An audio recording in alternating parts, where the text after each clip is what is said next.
ఓం నమ శివాయ శ్రీమాత్రే నమ. మిత్రులకి శ్రేభిలాషులకి అలాగే నన్ను ఇంతగా ఆదరిస్తున్న యూట్యూబ్ ప్రేక్షకులందరికీ కూడా పేరు పేరు ధన్యవాదాలు.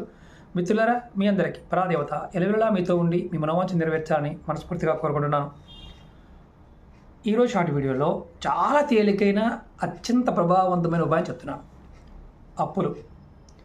గురువుగారు, అప్పులు చేశాము, తీర్చేద్దాం అనుకున్నాము, తీర్చలేకపోతున్నాం. కుటుంబంలో అప్పు చేసే మళ్ళీ అప్పు తీర్చవలసిన పరిస్థితి ఏర్పడింది.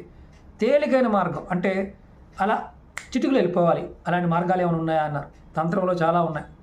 మీరు ఎక్కడైనా గోశాల ఉన్నా, ఆవులు ఉన్నా సరే, ఆవులకి మీరు పచ్చి బంగాళదుంప కట్ చేసి అయినా బంగాళదుంపని మీ చేతుల ద్వారా ఆవుకు తినిపించండి.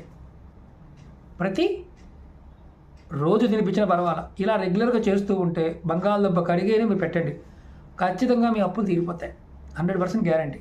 ప్రయత్నించేయండి, ఫలితాన్ని పొందండి. ఓం నమ శివాయ శ్రీమాత్రే నమః.